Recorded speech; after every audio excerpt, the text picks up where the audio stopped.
Israel ফিলিস্তিন ভয়াবহ যুদ্ধ চলছে, আর এই যুদ্ধের সর্বশেষ আন্তর্জাতিক গুরুত্বপূর্ণ আপডেট সংবাদ জানিয়ে দেব। আলহামদুলিল্লাহ, ইসরায়েলকে আচমকা ধাক্কা মিশরের।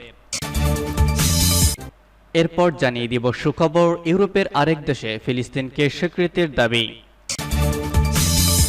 এরপর থাকবে ইসরায়েলি প্রস্তাব প্রত্যাখ্যান করল হামাস।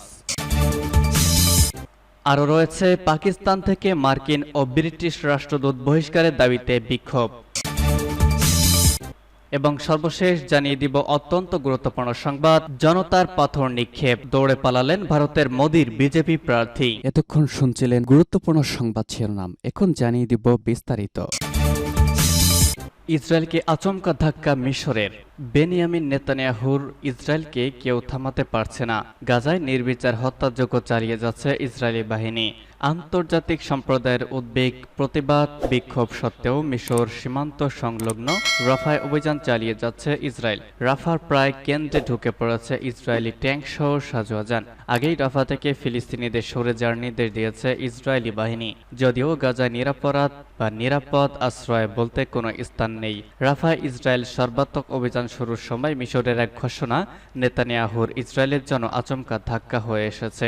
আন্তর্জাতিক বিচার আদালত আইসিজে ইসরায়েলের বিরুদ্ধে গাজায় গণহত্যা চালানোর যে মামলা দক্ষিণ আফ্রিকা করেছে তাতে যোগ দেওয়ার ঘোষণা দিয়েছে মিশর। মিশরের পররাষ্ট্র মন্ত্রণালয় 12ই মে বিবৃতি দিয়ে জানিয়েছে, ইসরায়েলি বাহিনী গাজা উপত্যকায় বেসামরিক ফিলিস্তিনিদের হত্যা করছে, বেসামরিক অবকাঠামো ধ্বংস করছে, আইসিজের অন্তর্বর্তী আদেশ অমান্য করছে। এ কারণে কায়রো আইসিজিতে ইসরায়েলের বিরুদ্ধে অবস্থান নিচ্ছে। গত অক্টোবরে গাজা ইসরায়েলের অভিযান শুরুর পর ইরান বা তুরস্কের মতো কড়া ভাষার কথা বলেনি মিশর। যদিও হামাস ও ইসরায়েলের মধ্যে যুদ্ধবিরতির তৎপরতায় প্রথম থেকেই সক্রিয় রয়েছে দেশটি। আইসিজেতে ইসরায়েলের বিরুদ্ধে মামলায় মিশরের যোগ দেওয়ার ঘোষণা আচমকাই ধাক্কা হয়ে এসেছে ইসরায়েলের জন্য। কেউ কেউ ভাবছেন মিশরের এই ঘোষণা কি 1979 সালে ইসরায়েলের সঙ্গে স্বাক্ষরিত ক্যাম্প ডেভিড শান্তি চুক্তি থেকে বেরিয়ে আসার আভাস। এদিকে ইসরায়েল মধ্যপ্রাচ্যের তথা উত্তর আফ্রিকার মুসলিম সংখ্যাগরিষ্ঠ জনসংখ্যার যে দেশগুলোর সঙ্গে সম্পর্ক গড়ে তুলেছে তার যোগসূত্র বলা হয়ে থাকে মিশরকে। ইসরায়েল মিশরের মধ্যে হওয়া ক্যাম্প ডেভিড চুক্তির যার মূল্যভিত্তি। ইউরোপের আরেক দেশে ফিলিস্তিনিকে স্বীকৃতির দাবি। ফিলিস্তিনকে স্বীকৃতির দাবিতে উত্তাল ইউরোপ। সম্প্রতি ইউরোপের বিভিন্ন বিশ্ববিদ্যালয়ে ফিলিস্তিনের সমর্থনে শিক্ষার্থীরা বিক্ষোভ করেছেন। এবার ইউরোপের দেশ ইতালিতে ফিলিস্তিনকে রাষ্ট্র হিসেবে স্বীকৃতির দাবি উঠেছে।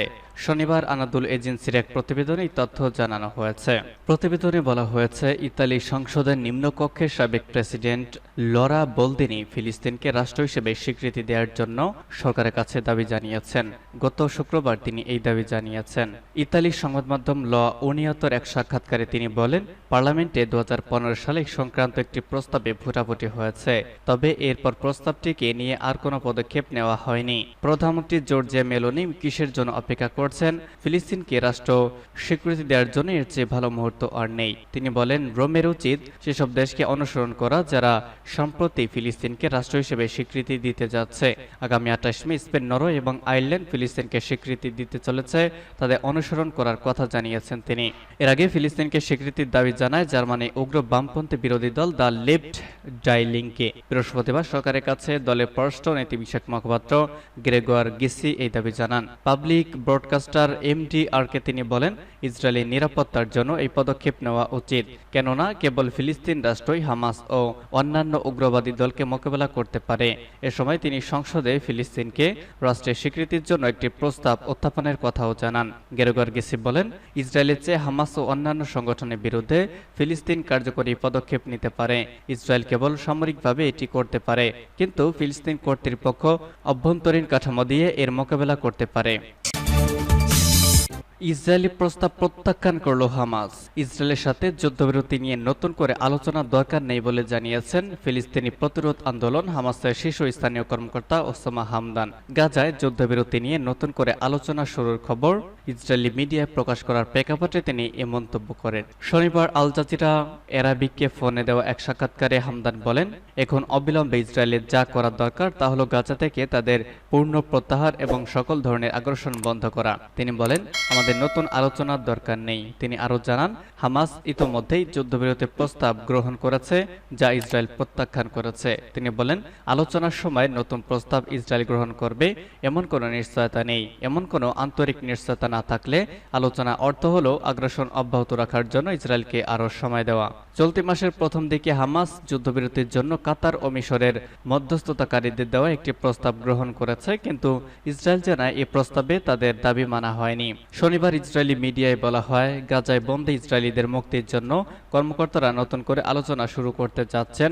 প্যারিসে মধ্যস্থতাকারীদের সাথে আলোচনার পর তারা এই সিদ্ধান্ত নিয়েছেন বলে জানানো হয়। ওই খবর অনুযায়ী ইসরায়েলি গোয়েন্দা প্রধান ডেভিড বার্নিয়া স্থবির হয়ে যাওয়া আলোচনা আবারও শুরু করার জন্য নতুন কাঠামোতে একমত হন। প্যারিসে বার্নিয়া ছাড়াও যুক্তরাষ্ট্রের সিআইই পরিচালক বিল বার্নস, কাতারের প্রধানমন্ত্রী মোহাম্মদ বিন আব্দুল রহমান আস-সানি উপস্থিত ছিলেন।